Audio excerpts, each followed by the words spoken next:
Hello বন্ধুরা, এটা আমার ইউটিউবে প্রথম ভিডিও আলো চ্যাপ্টারে।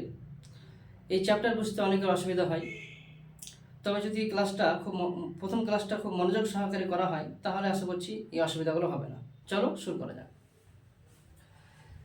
দেখো বাচ্চারা, এই আলো চ্যাপ্টার বুঝতে গেলে আমাদের প্রথমে বুঝতে হবে দর্পণ। দর্পণ হচ্ছে আমাদের সিলেবাস অনুযায়ী তিন প্রকারের। দর্পণকে ইংলিশে বলা হয় মিরর।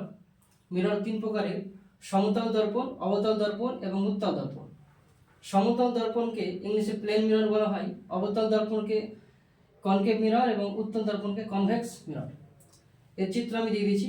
সমতল দর্পণ অর্থাৎ যে দর্পণে আমরা প্রতিদিন সকালে ঘুম থেকে উঠে মুখ দেখি বা স্নান করার পরও দেখি। আর একদিকে এই যে কাটা কাটা অংশগুলো দেওয়া আছে সেগুলোর মানে বোঝাচ্ছে একদিকে আলো প্রতিফলিত হয় কিন্তু অন্যদিকে হতে পারবে না। অন্যদিকে সাধারণত রূপোর কিংবা অ্যালুমিনিয়ামের প্রলেপ দেওয়া থাকে যাতে খুব সুন্দরভাবে আলো প্রতিফলিত হয়। তো এই তিনটে চিত্র আমি দিয়ে দিয়েছি। এবং দেখো, এই যে কোনো সমতল দর্পণ আমরা যাবো না অতটা গভীরে, কারণ সেরকম কিছু আমাদের সিলেবাসে নাই। আমাদের অবতল দর্পণ এবং উত্তল দর্পণ সম্বন্ধে খুব ভালো করে জানতে হবে, কারণ এই চ্যাপ্টারে অনেকগুলো প্রমাণ আমরা করব আস্তে আস্তে। তো অবতল দর্পণ এবং উত্তল দর্পণের মধ্যে যে কোনো একটা দর্পণকে যদি আমরা ঠিক অপারেশনের মাধ্যমে ব্যাপারটাকে বোঝার চেষ্টা করি তাহলে আশা করছি দুটো দর্পণে বুঝতে কোনো অসুবিধা হবে না। যে কোনো একটাকে বুঝলেই অন্যটাও সেম একই জিনিস হবে। চলো শুরু করা যাক। এটা একটা অবতল দর্পণ আমি আঁকছি।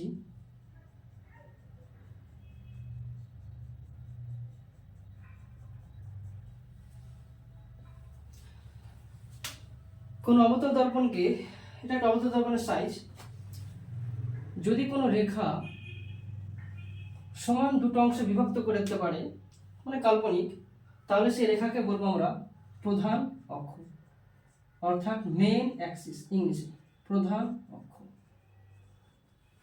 অর্থাৎ যে কাল্পনিক রেখা কোনো দর্পণকে উত্তল কিংবা অবতল সমান দুটো অংশে বিভক্ত করে সেই রেখাকে বলা হয় প্রধান অক্ষ। কোনো দর্পণ, এই দর্পণটা আছে, এই দর্পণটা কোনো একটা গোলকের একটা অংশ হয়। যদি আমরা এটাকে চিত্রটাকে এইভাবে ডট ডট করে বাড়িয়ে দিই তাহলে একটা গোলক তৈরি হয়ে যাবে, ঠিক আছে? তাহলে কোনো গোলীয় দর্পণ যে গোলকের অংশ সেই গোলকের একটা কেন্দ্র থাকবে, সেই কেন্দ্রকে বলা হয় বক্রতা কেন্দ্র। বক্রতা কেন্দ্র, বক্রতা কেন্দ্র অর্থাৎ কোনো গোলীয় দর্পণ যে গোলকের অংশ সেই গোলকের যে সেন্টার বা কেন্দ্র, সেই কেন্দ্রকে বলা হয় বক্রতা কেন্দ্র। বক্রতা কেন্দ্র থেকে, আচ্ছা, এই যে দর্পণটা আছে দেখতে পাচ্ছ, এই দর্পণ আর প্রধান অক্ষ একটা বিন্দুতে কিন্তু ছেদ করেছে, হ্যাঁ? সেই ছেদ বিন্দুকে বলা হয়, মেরু। সেই ছেদ বিন্দুকে কি বলা হবে? মেরু বলা হবে। আর এই বক্রতা কেন্দ্র আর এই মেরুর যে মধ্যবর্তী দূরত্ব তাকে বলা হবে বক্রতা ব্যাসার্ধ। বক্রতা ব্যাসার্ধ, বক্রতা ব্যাসার্ধ, যাকে ইংলিশে রেডিয়াস আর হিসাবে ধরা হয়। বক্রতা ব্যাসার্ধ হয়ে গেল বক্রতা ব্যাসার্ধ। প্রধান অক্ষের সমান্তরাল যদি কোনো আলোক রশ্মি, প্রধান অক্ষের সমান্তরাল কোনো আলোক রশ্মি কোনো দর্পণের উপর আপতিত যদি হয় এবং প্রতিফলিত হওয়ার সময় প্রধান অক্ষকে যে বিন্দুতে ছেদ করে সেই ছেদ বিন্দুকে বলা হয় ফোকাস বিন্দু। ফোকাস বিন্দু একটা হতে পারে, অনেকগুলো একসাথে যদি আলো পড়ে প্রধান অক্ষের সমান্তরাল তাহলে কিন্তু একই ঘটনা ঘটবে। এদিক দিয়ে যদি আলো আপতিত হয়, সে প্রধান অক্ষের সমান্তরাল যদি হয় তাহলে কিন্তু একটা পয়েন্ট দিয়ে কিন্তু নির্গত হবে, ঠিক আছে? কারণ ফোকাস বিন্দু কিন্তু একটা হয়, এটা মেইন ফোকাস বিন্দু একটাই হয়। অর্থাৎ প্রধান অক্ষের সমান্তরাল আলোক রশ্মিগুচ্ছ কোনো দর্পণের উপর বা অবতল দর্পণের উপর যদি আপতিত হয় তাহলে প্রতিফলনের সময় প্রধান অক্ষকে যে বিন্দুতে ছেদ করে সেই ছেদ বিন্দুকে বলা হবে ফোকাস বিন্দু। আর এই ফোকাস বিন্দু থেকে শুরু করে এই মেরুর যে দূরত্বটা সেই ফোকাস দৈর্ঘ্য। তাহলে এই আমাদের অবতল দর্পণের একটা ছোট্ট অপারেশন, যার মাধ্যমে আমরা অনেক কিছু জানতে পারলাম। যে কি, কোনো অবতল দর্পণকে যদি কোনো রেখা সমান দুটো অংশে বিভক্ত করতে পারে, মানে কাল্পনিক রেখা, তাহলে তাকে বলা হবে প্রধান অক্ষ। তারপরে দেখলাম যে এই দর্পণ এবং প্রধান অক্ষের যে ছেদ বিন্দু, সেই ছেদ বিন্দুকে বলা হবে মেরু। তারপর দেখলাম যে এই যে দর্পণটা আছে সেটা যে গোলকের অংশ, সেই গোলকের যে কেন্দ্র বা সেন্টার, সেই সেন্টার বা কেন্দ্রকে বলা হবে বক্রতা কেন্দ্র। আর এই বক্রতা কেন্দ্র থেকে শুরু করে এই মেরুর দূরত্বকে বলা হবে, যে মধ্যবর্তী দূরত্ব তাকে বলা হবে বক্রতা ব্যাসার্ধ। আর তারপরে আমরা চলে গেলাম কি, যে প্রধান অক্ষের সমান্তরাল কোনো আলোকরশ্মিগুচ্ছ বা অনেকগুলো আলোকরশ্মিগুচ্ছ যে দর্পণের উপর পড়ার পরে প্রতিফলনের সময় যদি প্রধান অক্ষকে একটা বিন্দুতে ছেদ করছে বা ছেদ করে, তাহলে সেই ছেদ বিন্দুকে বলা হবে ফোকাস বিন্দু। আর এই ফোকাস বিন্দু থেকে শুরু করে এই মেরুর দূরত্বকে বলা হবে ফোকাস দৈর্ঘ্য, যাকে ছোট হাতের এফ দ্বারা প্রকাশ করা। চলো বন্ধুরা শুরু করা যাক। অবতল দর্পণের ক্ষেত্রে একটি প্রমাণ, এফ সমান r/2, খুবই ইম্পর্টেন্ট এবং খুবই মাধ্যমিকের জন্য খুবই দরকারি। অবতল দর্পণের ক্ষেত্রে প্রমাণ করো যে এফ সমান r/2, এফ মানে ফোকাস দৈর্ঘ্য এবং আর মানে বক্রতা ব্যাসার্ধ। তার আগে আমরা ছোট্ট একটা চিত্র এঁকে নিই অবতল দর্পণের এক সাইডে, বাম সাইডে। তাহলে এই অবতল দর্পণ, এই দিয়ে দিলাম একটা কাটা কাটা অংশগুলোর উপর প্রলেপ, অর্থাৎ একদিকে আলো এসে পড়বে, অন্যদিকে কিন্তু আলো প্রতিফলিত হবে না। এই তল হচ্ছে প্রতিফলক তল, এটা অবতল দর্পণের মতো। এই যে প্রধান অক্ষ এঁকে দিলাম, আমরা কি করলাম, একটা আলোকরশ্মি নিলাম, যে কোনো আলোকরশ্মির নাম দিয়ে দিলাম পি, এই জায়গা নেই, এখানে দিয়ে দিলাম কিউ। তীরচিহ্ন দিতেই হবে, নাহলে কিন্তু অসুবিধা, নাম্বার কেটে দিবে এখানে। তাহলে পি কিউ আলোকরশ্মি দর্পণের কিউ বিন্দুতে আপতিত হয়েছে এবং প্রতিফলনের পরে প্রধান অক্ষকে একটা বিন্দুতে ছেদ করেছে। আমরা জানি সেই ছেদ বিন্দুকে বলা হয় ফোকাস বিন্দু, যাকে বড় হাতের এফ দ্বারা প্রকাশ করলাম। আমরা জানি যে যে কোনো তলে যদি কোনো আলো এসে পড়ে, তাহলে দুটো কোণ সৃষ্টি হয়, একটা আপতন কোণ, একটা প্রতিফলন কোণ। আপতিত রশ্মির সঙ্গে অভিলম্বে যে কোণ হয় তাকে আপতন কোণ বলা হয়, আর অভিলম্বের সঙ্গে প্রতিফলিত রশ্মির যে কোণ হয় তাকে বলা হয় প্রতিফলন কোণ। এই দুটো কোণ অবশ্যই কি হবে, সমান হবে। যেহেতু এখানে প্রধান অক্ষের সমান্তরাল আলোক নিয়েছি, তাই অবশ্যই অভিলম্ব কিন্তু বক্রতা কেন্দ্র বরাবরই হবে। আমরা জানি যে কোনো দর্পণের একটা কি থাকে, বক্রতা কেন্দ্র থাকে, তাকে আমরা সি দ্বারা প্রকাশ করে দিলাম। তাহলে অভিলম্ব অবশ্যই বক্রতা কেন্দ্র বরাবরই হবে। তাহলে বাচ্চারা আমরা দেখলাম কি, যে পি কিউ আলোক রশ্মি দর্পণের কিউ বিন্দুতে আপতিত হয়েছে এবং প্রতিফলনের সময় প্রধান অক্ষকে এই বিন্দুতে ছেদ করেছে, ঠিক আছে, যেখানে কিউ আর হচ্ছে প্রতিফলিত রশ্মি, আর এই কিউসি এখানে হচ্ছে অভিলম্ব, আর সি হচ্ছে এখানে বক্রতা কেন্দ্র। আর এই মেরুকে আমরা যেহেতু জায়গা নেই তাই এই পাশে লিখে দিলাম, ও দ্বারা প্রকাশ করলাম, ও হচ্ছে মেরু। তার মানে সিও হচ্ছে এখানে বক্রতা ব্যাসার্ধ, সিও এখানে হচ্ছে বক্রতা ব্যাসার্ধ, আর এফও হচ্ছে এখানে ফোকাস দৈর্ঘ্য।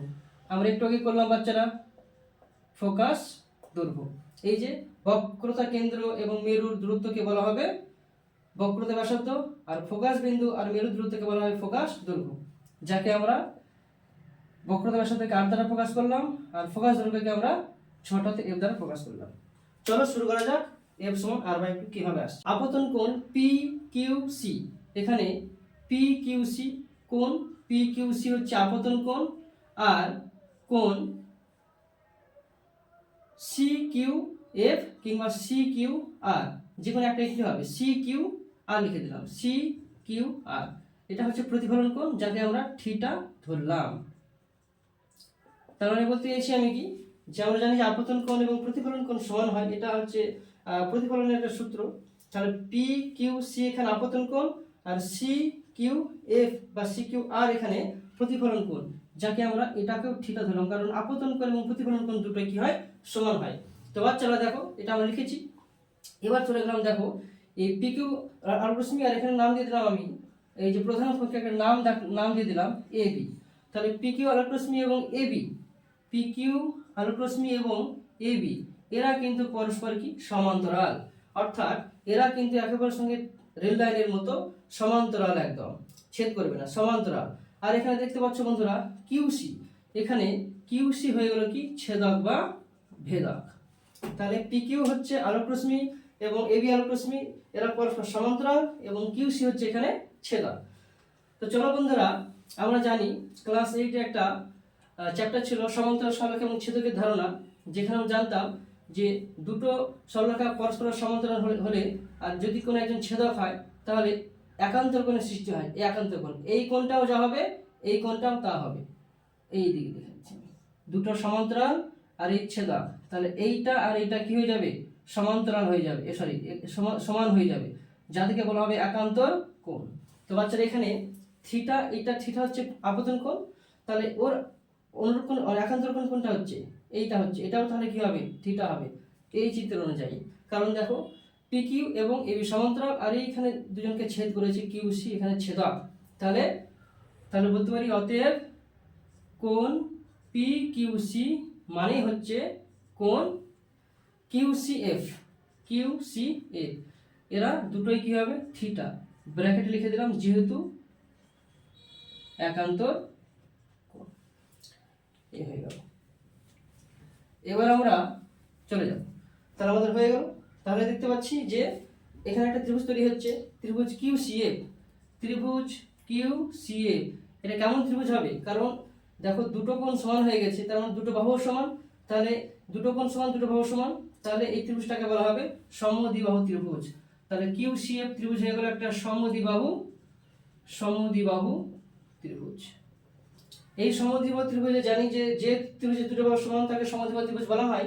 তাহলে এখানে দুটো বাহু সমান হবে কোনটা, সিএফ আর তার সাথে কিউএফ, সিএফ আর তার সাথে কি হয়ে যাবে কিউএফ, এই দুটো বাহু সমান, তাহলে এই বাহুটা এবং এই বাহুটা সমান, তা সিএফ সমান কি। এবার আমরা দেখব যদি কোনো রশ্মি, এটা অবতল দর্পণে এঁকেছি আমরা, যদি কোনো রশ্মি দর্পণের খুব কাছে গিয়ে পড়ে, অর্থাৎ প্রধান অক্ষের খুবই কাছে গিয়ে পড়ে, তাহলে দেখো বাচ্চারা এই মানটা, এই যে এই মানটা আর এই মানটা পরস্পর কি হবে, সমান হয়ে যাবে, প্রায় সমান হয়ে যাবে। এখানে দেখো এই যে পি কিউ আলোক রশ্মি দর্পণের মানে প্রধান অক্ষের খুব কাছে গিয়ে পড়েছে, তাহলে কিউএফ আর ওএফ প্রায় সমান, এই মানটা প্রায় কি হবে, সমান হবে। আরও কাছে গিয়ে পড়লে তাহলে ব্যাপারটা বোঝা যায় ভালো করে যে আস্তে আস্তে কি হবে, প্রায় সমান হয়ে যাবে, ঠিক আছে। তো এই মানটা দুটোকে আমরা প্রায় সমান ধরে হিসাবটা করব। আর এই ধরনের রশ্মিকে বলা হবে উপাক্ষীয় রশ্মি। তাহলে বাচ্চারা আমি লিখছি এখন পি কিউ উপাক্ষীয় রশ্মির ক্ষেত্রে, উপাক্ষীয় রশ্মির পি কিউ উপাক্ষীয় রশ্মির ক্ষেত্রে আমরা বলতেই পারি কিউএফ মানে হচ্ছে ওএফ। পি কিউ উপাক্ষীয় রশ্মির ক্ষেত্রে আমরা বলতেই পারি কিউএফ মানে হচ্ছে ওএফ। তাহলে বছর দেখো এর আগে আমরা পেয়েছিলাম সিএফ মানে কিউএফ, অর্থাৎ কিউএফ মানে সিএফ, আর এখন পেলাম কি কিউএফ সমান হচ্ছে ওএফ। তাহলে কি বলতে পারি আমরা যে সিএফ মানে হচ্ছে ওএফ, কারণ এই যে কিউএফ সিএফ এর সঙ্গে সমান আর একবার কিউএফ ওএফ এর সঙ্গে সমান, তার মানে কি সিএফ ও যা ওএফ ও তা। এখন বাচ্চারা অতএব আমরা লিখতে পারি ওসি, এই ওসি যেটা বক্রতা ব্যাসার্ধ বলছি, ওসি এই সিএফ এবং ওএফ এর যোগফল, তাহলে সিএফ প্লাস কি ওএফ বা এফও। তাহলে ওসি কে বলা হয় বক্রতা ব্যাসার্ধ, আমরা লিখছি একটু পরে ওসি। তাহলে সিএফ মানে আমরা পেয়েছি আবার ওএফ, তাহলে লিখে দিলাম সিএফ এর জায়গায় ওএফ, আর ওএফ মানে তো ওএফ, তাহলে ওসি মানে হচ্ছে আর ওএফ মানে কি, ওএফ মানে হচ্ছে ফোকাস দৈর্ঘ্য, তাহলে ওএফ এর জায়গায় বসে দিলাম ছোট হাতের এফ, এখানেও তাই হবে ছোট হাতের এফ, তাহলে আর সমান কি হবে 12 বা 2f সমান কি হবে আর, বা f সমান হচ্ছে r বাই রুট। তাহলে বাচ্চারা আমরা দেখলাম যে অবতল দর্পণের ক্ষেত্রে আমরা প্রমাণ করলাম f সমান r বাই 2, f মানে ফোকাস দৈর্ঘ্য এবং r হচ্ছে বক্রতা ব্যাসার্ধ। অর্থাৎ যদি কোনো রশ্মি উপাক্ষীয় হয়, উপাক্ষীয় রশ্মির ক্ষেত্রে প্রমাণ করলাম এবং সেটা দর্পণটা অবতল দর্পণ, f সমান r বাই 2। তাহলে বলতেই পারি যে বক্রতা ব্যাসার্ধ যতটা হবে বা যত সেন্টিমিটার হবে ফোকাস দৈর্ঘ্য কিন্তু তার অর্ধেক হবে। চলো বাচ্চা, ঠিক আছে।